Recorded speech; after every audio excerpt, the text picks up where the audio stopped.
Yes, people, what's going on? It's Eagle Talks Football. We're back again with another video. Please do make sure you hit that like button, hit that subscribe button.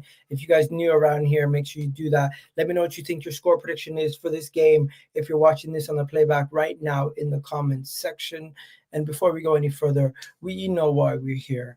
We're here, second leg of the Carabao Cup semifinal is later tonight versus Chelsea at the Emirates Stadium. We got to talk about it. We're going to bring a Chelsea fan on. We're going to talk a little bit about what the teams might look like and just a little bit around what we're expecting for both teams and who they're going to play. But before we go any further, check out the title sponsor for today's video, OK Jersey, the best shirts you can get for £15, www.com, OK Jerseys, www.okjerseys.com, and you can get yourself an 8% discount with the code EGAL.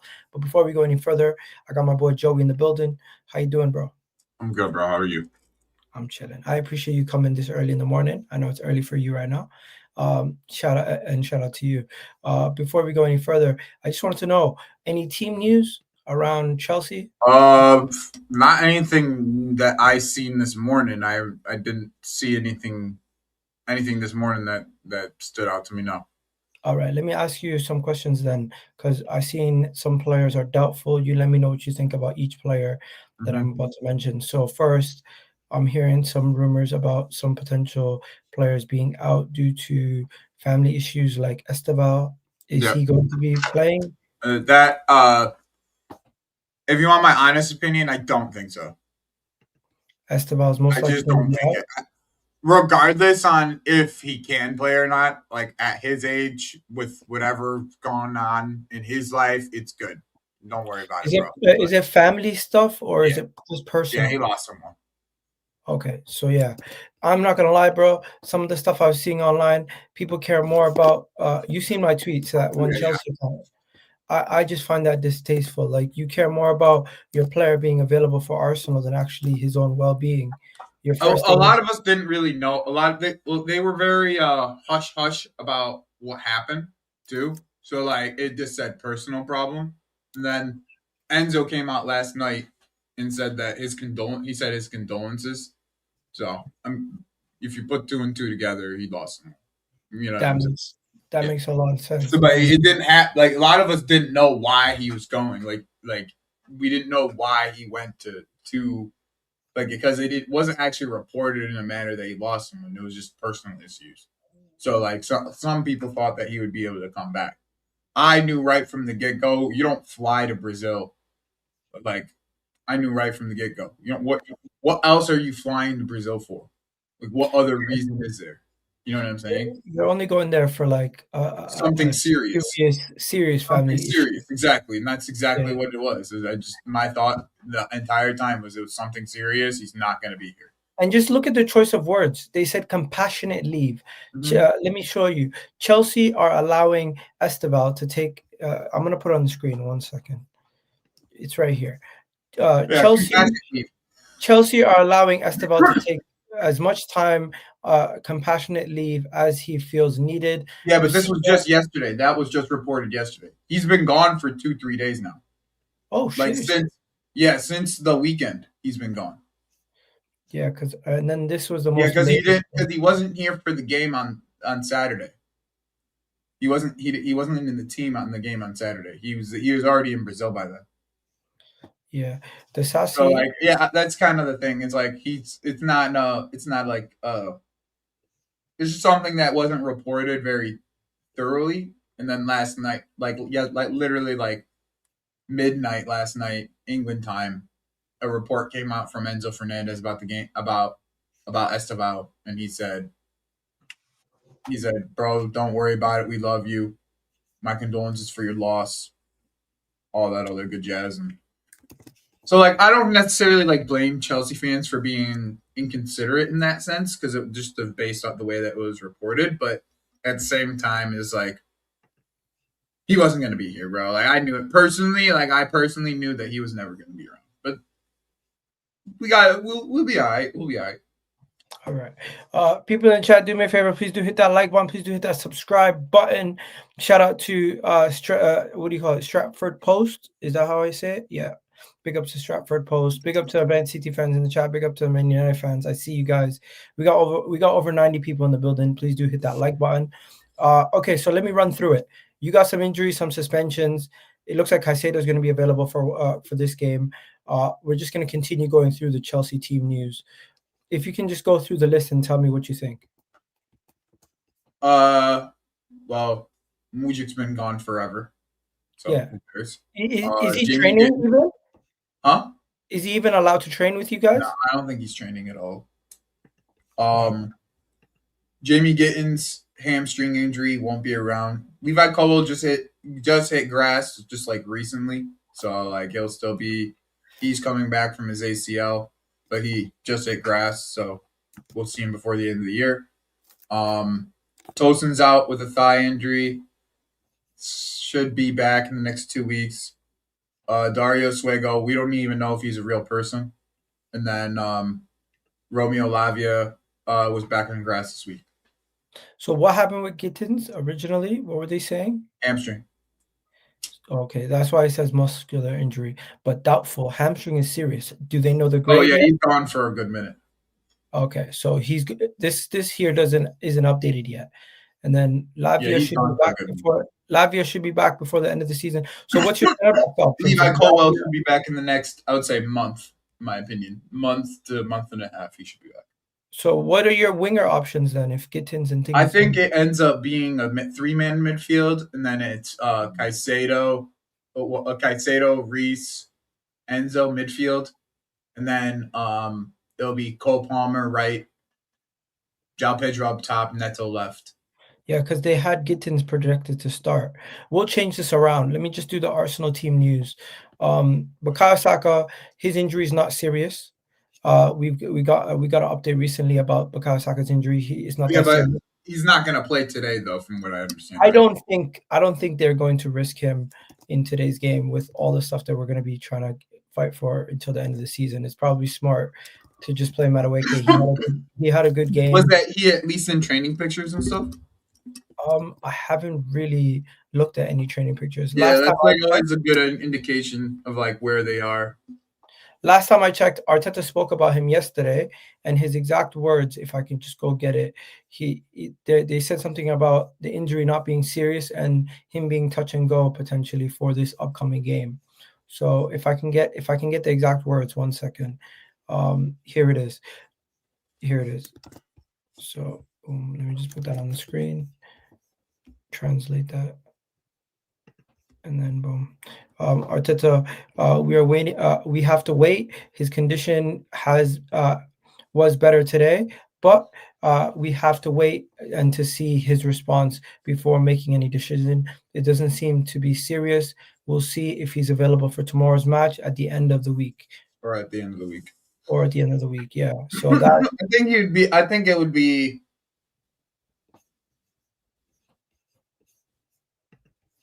Yeah, you there? I think he would. I think if Arteta did play him, it would be pretty fucked up. Yeah, it wouldn't make sense. I think we're gonna go through our teams in a second, but Max Dowman coming back from injury, hopefully very soon. Moreno's out, maybe even until after the World Cup. He has a broken bone in his foot, so I don't think he's gonna be. He would have made the World Cup team too, for sure. Yeah, bro, he's a huge part of the Arsenal team and the England team. I mean, the Spanish team. Yeah. I know there's YouTube police trying to double check everything I say. So yeah, Spanish. In case you missed it, Spanish. No, I didn't miss that. I'm a part of the community. I've been seeing what's going on. Believe me. Yeah. Anyways, y'all are crazy though, bro. Mikel Moreno is Spanish, not English. Anyways. Emphasize that one more time for the people in the back who can't hear. But Mikel Moreno, I think he's a big part. And if I just go on it, you can see the amount of games he's played for Arsenal and Spain this season alone, 33 games. And I'll tell you this, he started 10 of the Premier League games. He's been a big part of the Premier League campaign for Arsenal. And if you look at his Champions League campaign, he started a bunch of those also. 7 games, he started 6 of them. He started 3 of the League Cup games, 1 of the FA Cup games. He has been a big starter for us and had a lot of impact for Spain. 6 games, 6 goals, like in the qualifiers. Big for Spain also. and he plays so many positions. Just look at that: striker, center mid, defensive mid. He even plays attacking central mid, and he scored against you earlier this season. Yeah. So yeah, big miss for Arsenal. Yeah, him, Saka. Like, to be honest, like the guys. Remember when you had a conversation? You said, "Why did you sign him? You didn't need him." Now he's looking like a very important piece of the puzzle. But it depends though, right? Like, in my opinion, right? Like, when I watch him, I think he's best up top, right? Like, he's a good utility piece for you. I'll give you that. Like, I'll give you, if anything, he's a good utility piece. Like, he covers you in different areas where you didn't even expect. Like, nobody expected him to be able to cover at striker.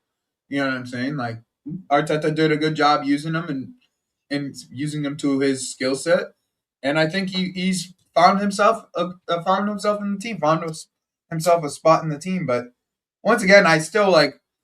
If you ask me, Joe, like, can this guy be like a starter consistently? I would say probably not. But like, is he good enough to be a part of Arsenal Football Club? I would say probably. Hey, bro, there's enough games this season and every season where you're gonna need guys like that can just fill in everywhere. You have a bunch of them also. Yeah. But for example, Pedro Neto's been filled in every position Yep. almost. That's true. But let's look at Chelsea's team. Yeah. What's your team actually going to be? So change this around. Tell me, Sanchez going to fall. Who's going to be right back? So Cucurella left. I think Gusto stays at right back. Gusto stays at right back. Who's in the center back pairing? Fofana, Chalba. Fofana, how's he been since he came back?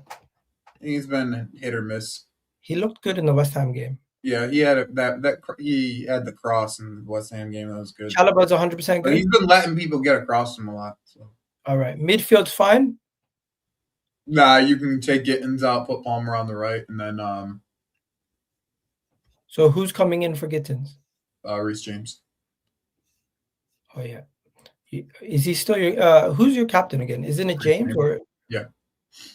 Okay, so Enzo's the second captain. That's why. Yeah. Reece James didn't play in the West Ham game until like the last 20 minutes. So Enzo's your 10 now. Yeah. Well, it would be like a 4-3-3. I would think. Is this the team? Huh? Is this the team or is Neto in it? Yeah, Neto and João Pedro. So where is Neto in for Garnacho? Mm-hmm. What if Palmer's not playing? Is Palmer playing 100% this game? I would assume so. Yeah, because he just. It's either if he doesn't play in this. I mean, he's gonna play. I don't. So, like, some of my fan base don't think he's gonna start just because of his health, but I think he's gonna play and start. Did he start versus West Ham? Yeah, he played 90. Could you see a situation where Garnacho starts because he scored 2 goals in the last tie? I mean, potentially, but so if that did happen, it would be like it would just be the opposite way. Yeah. I just have a feeling. Did Garnacho start the last game? He was poor versus West Ham. Yeah, he did. He started. Yeah, I wasn't watching. He started against West Ham and got pulled at halftime. All right. Did Palmer start that game? I think he did. Yeah. I don't know. Based on how your manager, Palmer started in the middle. Based on how your manager has been doing the substitutions lately, could you see a world where this is the team? Or could the lap start? No. He just came off a 90. And João Pedro only played 45. So everyone here, your confidence is going to start except for Garnacho. Yeah. Okay. So that's your best team then. Fair. For Arsenal, I'm not going to lie to you. I've been seeing all sorts of different teams. One thing I do think is going to happen. I do think Ben White is going to be in the team. Okay. I think Ben White is going to be in the team. And I do think on the left it's going to be Calafiori, right? Not Miles. And then when it comes to, I don't know, Odegaard did not start the last game. I don't know if he's going to start this game either. But I could see. I think he's going to start this game. I really believe he's going to start. I could see a world where Eze gets in and Jesus is in. But I don't know if he's just going to throw Odegaard back in or if he's going to keep Havertz as a starter for one more game. The way I see it, though, Igal, he's already played 120 minutes in the last 3 days or 4 days. So Yeah. I probably wouldn't. I highly doubt I would see. That's what exactly. Do you think you see Raya over Kepa? Yeah, I think he's gonna go Raya. I think he might go Raya just because it's like we're trying to actually win the whole thing and go to the final now. It's no longer throwaway minutes because he has given Kepa minutes in the Champions League to end off the Champions League campaign. Oh, he gave him minutes in the Champions League game. Yeah, Oh, so that makes sense. That makes sense. so with that being said, Raya can now take some of these minutes. I'm wondering, should I start with Gyökeres or Jesus? There's just so many little things. People in the chat, let me know what you guys think. What's your So thought? I'm thinking the back line. I want an unfiltered, don't put the red shades on, Miguel. You like to put the red shades on. I know when we have conversations, you like to put the red shades on. Unfiltered, true opinion about Gyökeres from you. Now that we're here, I told you in the beginning of the season, right, how I felt about this guy, and how I felt that he would adapt to this football league, right? So far, I've been right. You thought he was going to be poor? Yeah. All right. I'm here on the channel. We can go back. You can go back to clips of me and you doing this. I've said for a while. I don't think he was ever gonna really adapt to this league.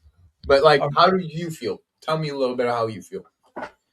I think every team has a player that it takes a little bit of time sometimes to adjust to how they play. And Arsenal, we have not been playing to his strengths. He's now our top goal scorer in the Premier League. He's our top goal scorer in all competitions. Yeah, but is that really saying much? I don't think it's crazy to say that he's not doing the numbers that he was doing at Portugal, but obviously it's a different league. It's much tougher. He has 11 goals all competitions. Okay, that's fair. He already has 6 goals in the league. I mean, 11 goals technically. If you're putting it in perspective, he should be getting 20. Okay. Around 20. Let me finish with this. I don't think we were playing to his strengths. He did get injured at one point. That didn't help.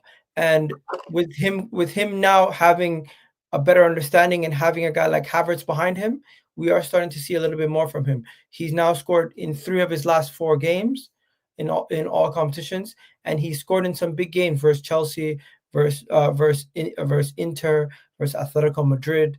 He has been looking better. So I'm not too concerned. I'm seeing him starting to gain some form. And I personally think it was more a systematical issue and less of a thing where it's like Gyökeres is poor. Because when he is facing goal and he has a shot, 9 times out of 10 it goes in. I've not seen him have terrible misses. What I've seen is players catch up to him and block a shot, or him have an opportunity. He did have the one terrible miss. Which miss? I don't know if that's a square or a shot. The one against Man U at the end of the game. It was offside, and it was a foul anyways. It wasn't even going to count, even if he did get it. Personally, for me, I rate Viktor Gyokeres. I think the players and the team has not yet gotten used to how he plays and has not played to his strengths. In the game versus Leeds, you've seen we put the ball in the box for him, he scores. Play the ball. I think you said one key piece, right? I think you said one key piece to this. Go ahead. When you play Havertz next to him, right? Now that we're playing Havertz next to him, that's the key piece, though. That's the key piece that I don't want you to get away from, because I did mention that, though. To be fair, you did, and I want to make sure that we talk about that first. That part of it is where I'm going with it. So basically, with what you're saying is you said that with Havertz, he looks much better, because that's really over the last 3 games. That's really been Havertz coming in and playing football closer. To be fair, Havertz wasn't there for Inter. He came on off the bench and scored in 15 minutes. Chelsea, it was kind of like the Chelsea game, bro. I'm not going to give him a whole lot of credit because the ball went through Sanchez's hands. Hey, he got all I gotta say. I give him credit for being there, but I'm not going to give him a whole lot of credit for it. I'm not talking about overall performances, right? I'm not letting anyone take credit away from a player who steps. I'm not taking away credit. I'm not taking away credit, but if you're going to recreate that goal, you're not going to recreate that goal with the ball going through the goalie's hands and you being at the other end of it. Hey, all I gotta say is You're when just it not. comes when it comes to team goals, those are the kind of goals that we usually should be scoring. Right, I but know that's the not a team goalkeeper made a goal. That's a mistake. mistake. That's an I know error. the goalkeeper made a mistake, but I'm saying he also did get an assist to get 2 goal No, okay, no, contribution. I'm not saying that, but you're trying to like veer No, no, away no. from the point that I'm trying to make here. Like you're all I'm trying to say is like you're saying the style of play doesn't like we have to play towards his style of play, but the only person that has helped him in his style of play, like the one player that has made him look better and made him look more competent There's 3. is I'm just gonna be honest. The players that make him look more competent are players who play close to him. Okay, Ben White, but wait, Eze. I don't think Ben White's really helped him. I think just Ben White's the only crosser of the ball from that side, from the outside, like his outside foot going in instead of it being inside foot going out. Like and Gyökeres hasn't understood that inside whip that cross that I Saka think likes his to do, movement has been and poor. I White's think overlapping run makes more sense to him because sees that type of cross way often, way Hey, more I often. think his movement has been poor, but putting Martinelli on the other side, he put in a good cross versus Leeds. Eze gave him an assist versus Nottingham Forest.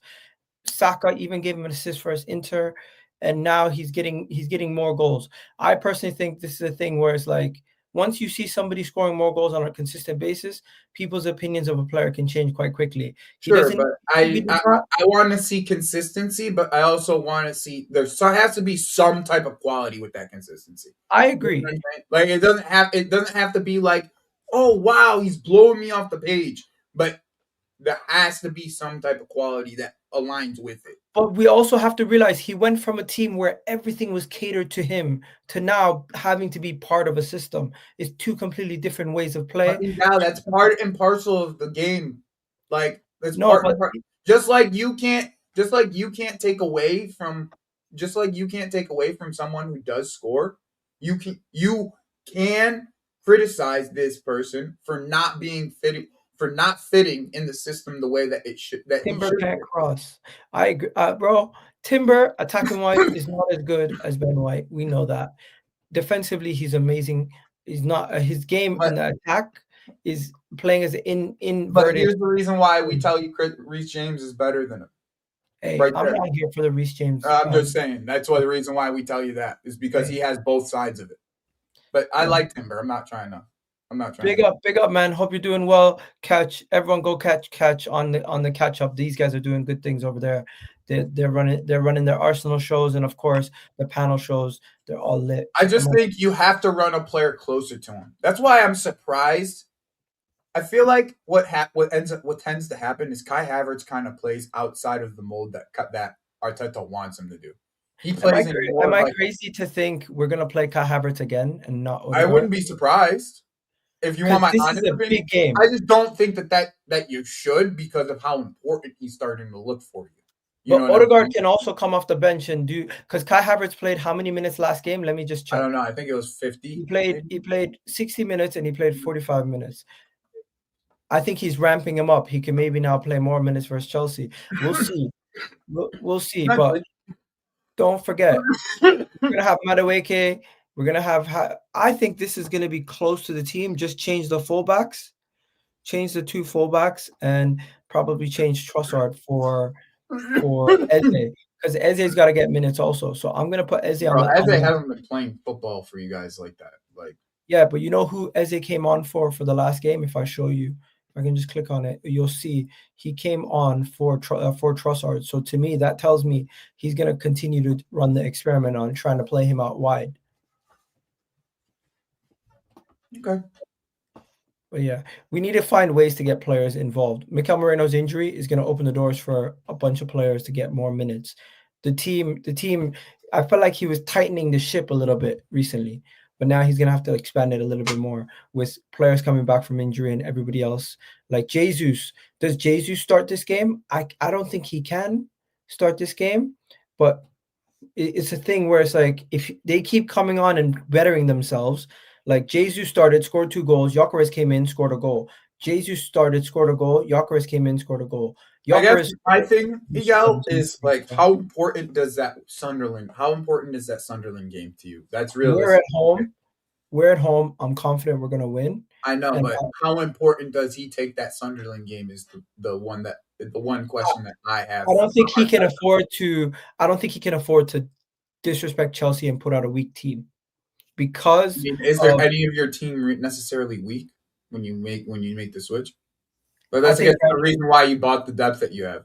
You know what I'm I saying? think right now, if we threw Odegaard back in the team, we'd be a weaker team slightly. That's fair. Odegaard's not been performing well. I mean, I need that's to see, absolutely fair. I need to see him performing at a level before I can say that. If he throws Eze in there, I'd feel a little bit more So confident. Odegaard for Sunderland then? Odegaard probably for Sunderland, maybe. Okay. We'll have to see how he performs coming off the bench, and if the manager trusts him to start more games. Personally, right now, Odegaard might be the club captain, but he needs to earn his spot back. But I yeah, mean, what are you saying for score predictions before we move on from this? I think 2-1 we go into penalties. All you guys have been saying that. Personally, for me, it's really just down to who scores first. If Mhm. Chelsea score first, it opens up. I think The door. the interesting thing here, Egal, is this manager is a reactor rather than like someone who just like he reacts in a different way that I've seen than most managers have.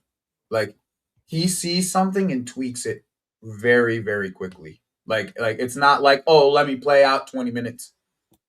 It's like, nah, we got switches. And the one thing that's come out of this, in my opinion, is João Pedro's just in ridiculous form. So like, do you stop the guy on the hot streak right now?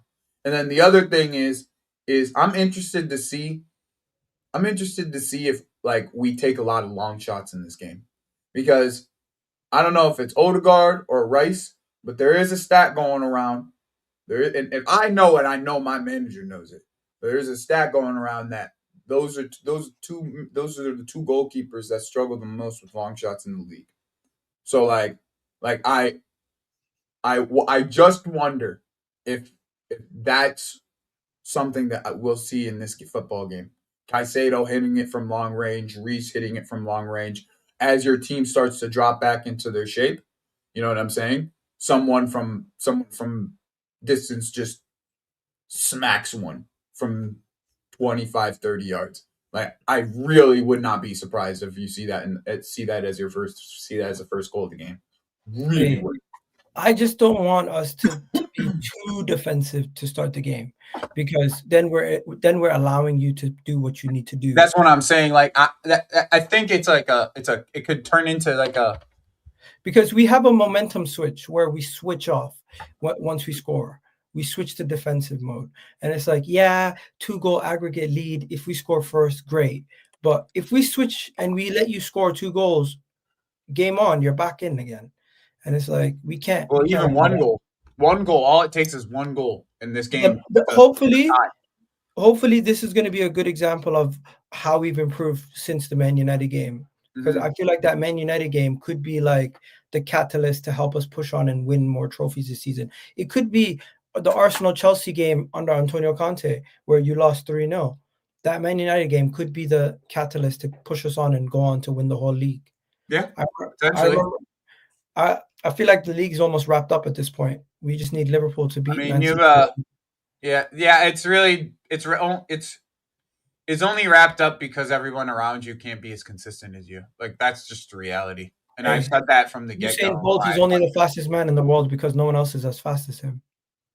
No, that's not necessarily how a race works. Actually, it's a race is can you maintain your speed, especially in long distances. Maybe this is a marathon. This isn't a sprint. So you use Usain Bolt. Usain Bolt's a sprinter. You need to use someone who runs a marathon. Okay, and then in those marathons, what happens is you have to keep your speed at a certain rate to be able to win. Not run all the way out to the front and then hope that your speed can keep. You hope that Hey, your lead keeps you up at the top. See the hey, difference there? we That's all weren't I'm the saying. pace setter. But do you see the difference of what I'm talking about here? Yeah, I get your reference. We weren't the pace setters. We weren't the pace setters. It was Liverpool. Liverpool came out the gate running. They peaked early. They fell off. Man City were actually ahead of us at a certain point, Mm-hmm. and then they fell off. And Yep. we have maintained it since like game week 9 or 8, wherever, Yep. whenever we took over. I don't remember exactly what week we took over. I just saying you used the wrong analogy, guy. I didn't say you were wrong. Yeah. No, I'm just I just as said you used the wrong analogy. hey, as for this upcoming weekend, I don't know what's gonna happen. Well, All I that's what know it is, is. It's this today is a with it being a derby, it just makes it even more interesting. I'm hey, trying I to gotta like, show you one more thing before we move on. Big up everyone in the chat. Do me a favor, please do hit that like button. There's so many things I tweet every day, so I'm just gonna go through them quickly. First things first, shout out to Gary Neville. We gotta always immortalize this moment and celebrate it every year. Big up to him. 7-0 to Valencia. He got sacked right after that, I'm pretty sure. Then Viktor Gyokeres, bro, big game player, man. I don't know what you're talking about, but I'm taking that tag if he scores again today. And then this picture is cold. I know you're a Chelsea fan, but even you have to admit this is a cold picture. you better hope it turns into reality. There you go. And then you even have Sky Sports doing madness now. Forget about that. There's a hilarious article like that ass. It's a hilarious article that you commented Yeah, on yeah. earlier. I'm Yo, gonna show that that in shit a is second. fucking funny, bro. Like I'm gonna it's show that in a actually second. I'm gonna hilarious. show that in a second. You're fans with this Caicedo agenda, bro. Caicedo, let him actually play Arsenal before you guys start saying stuff like Arsenal escaped twice this season. Like he got suspended he got suspended and got a red card. We didn't escape. Like some of your fans, I they're, mean, they're Miguel, I'm just saying you spent way too much time on Twitter, bro. I'm just gonna be hey, honest bro. with you, bro. Like you spent way too much time on Twitter, bro. This is Wait, my Twitter account. I know, I but you spend too much time here, bro. You Hey, spend too much time. I'm up at 5 a.m. in the morning. I got some time in between Yeah, games. too much time, bro. No, no, no. Listen, I got a lot of time on my hands sometimes between the shifts. As for the semifinals, Arteta's record as a manager in semifinals, he lost one, two, three, four. Wait, unable to win. 1, 2, 3, 4, 5, 6, 7, 8 semifinal matches. He never won a two-legged tie since being Arsenal manager. So hopefully this is the hoodoo we can get over today. Like only you and Man City we've beaten in semifinals. So I thought that was an important thing to mention. And then where's the last thing? You know what? Oh, here it is. We signed a player from Stoke. But where's that article?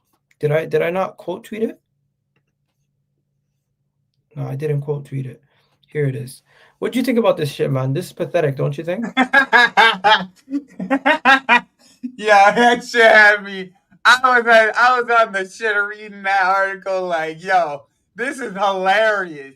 And I was like, I wonder what the Arsenal fans are think of this. And I scroll and the first person is you. I was like, this shit was hilarious, bro. Like, how are you talking about your fucking fan base like Bro, that, bro? he's not an Arsenal fan. And you know Oh, how I okay. know he's not an Arsenal? It made it sound like he was like, You know how I know he's not an Arsenal fan? I went on his account. He's not even following Arsenal. And if I go here and if I type in Arsenal, you know what the first thing that comes up? Where is it? One second.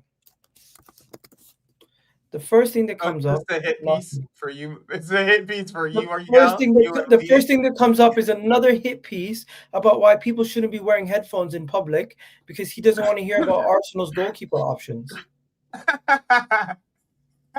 This guy's a fraud. That's just hilarious, bro. I'm not even gonna lie. No results. That's like the purest form of hate, son. Has he ever spoke about Ozil? No. Has he spoke about Arteta? No. Has he spoke about Arson? Has he spoke about Arson? Not even gonna lie. That should just had me cracking up today, bro. He's never this guy. What is his page about? He doesn't do anything related to Arsenal. This is his content. He's like a political guy. Yeah. He just wanted to reach Now, his how do you know quota. he's not an Arsenal fan, bro? That you don't know that. Bro, how do you have no reference of Arsenal once I, tweeted? because You've that's his only work tweeted page, about bro. Arsenal That's twice. literally his work page, though. Look at it. Go click on it again. Click on it He's again. only tweeted about No, Arsenal click on it twice. again. Click on it again. 90% Right. of journalists who are in the Arsenal Senior feature writer at the Telegraph. That's his work page. That's not his personal page. That's his work page. Regardless, if I go to any what do you call it, top journalist who is in this space, they would have done numerous articles where they've spoken about football, and if they're an Arsenal fan, maybe they would have had I'm not at gonna least let you some sort of discredit a journalist, bro. Like, he's a journalist, okay. Regardless on what you say, he works for the Telegraph, which is a big to call That doesn't mean I'm not saying anything. All I'm saying is I don't know undignified weirdos. Who uses that language? when you read the article, he makes it sound like he is one of you guys, and he's annoyed of y'all that are making YouTube videos. He's annoyed with AFTV. He's annoyed with all that shit. Like he's just annoyed, bro. Weirdos. Did you read the article? No, I'm never reading. Okay, that's what I'm saying. Like, the article makes it seem like he is part of that group, part of the Arsenal fan base. He's just not fond of you. He's not fond of Lee Gunner. He's not fond of AFTV. And he just went on. He's worse than all of us. But he Piers Morgan. Like, yep, he went and cooked all these guys, all of them.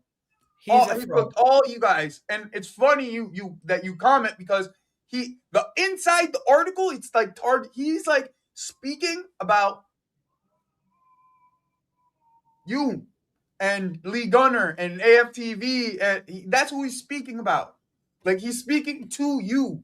That's why when you responded, all these people came in fucking responding back to you of like, oh, surprise, surprise, he says it, because in the article it's like he's speaking to you.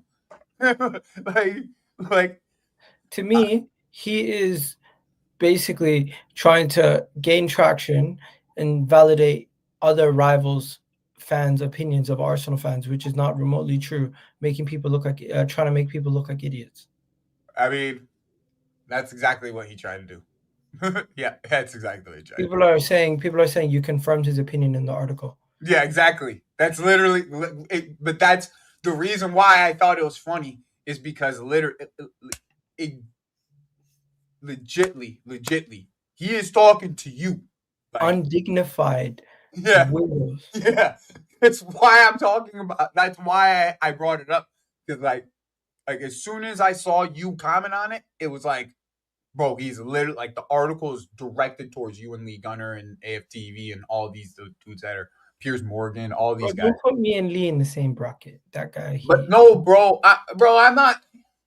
Hey, all right. How about this? Instead of you putting you in the same bracket, how about all Arsenal content creators?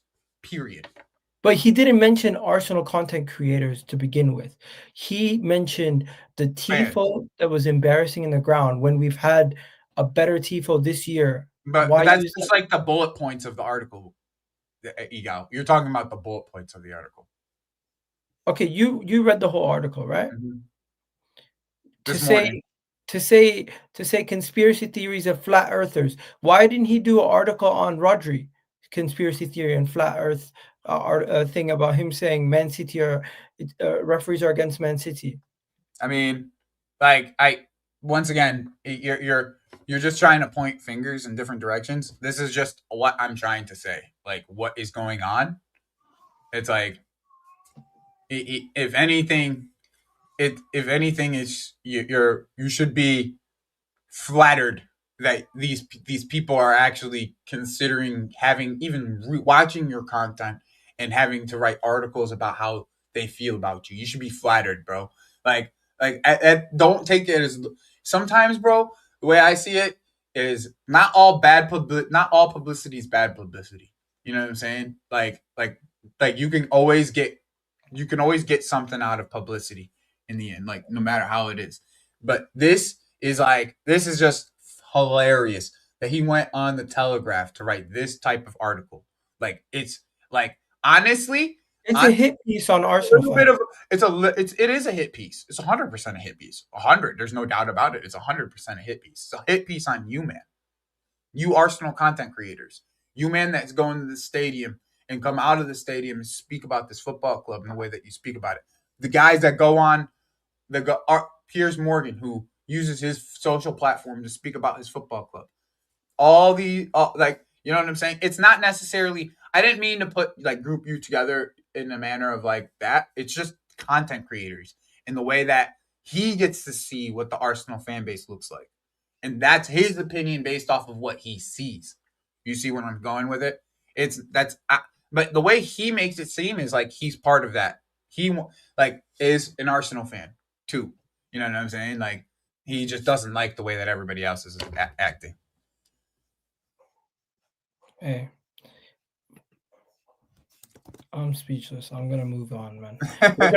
We're gonna wrap it up there. I'm thinking it's gonna be a 2-1 Arsenal victory. You're saying it's gonna be a 2-1 and go to penalties, and you think you win on pens? Depends on who's in goal. It looks like it's gonna be Robert Sanchez, no? No, I think it's the other way around. I think if you have Kepa in goal, then you have a better chance at pens. If you have Raya in goal, we have a better chance at pens. Raya is going to be in goal. Yeah, then I think we have the better chance at pens. Is Robert Sanchez going to start? Yeah, our backups hurt. When was the last time you won a penalty shootout with Robert Sanchez? We haven't been in very many penalty shootouts, but I've seen Robert Sanchez save at least a handful of penalties since being here. It's been at least 2 or 3 penalties since being here. And the only penalty shootout that I've seen you guys in Raya was a rough watch. Did you not watch Porto? Mm-mm. Did you not watch the penalty versus Atlanta last year? Bro, I don't watch you guys in Europe. I only watch you guys in Europe against the bigger teams when you guys are in knockouts. I'm not going to watch you guys in the group stage. Okay, first. I just rather watch other teams, personally.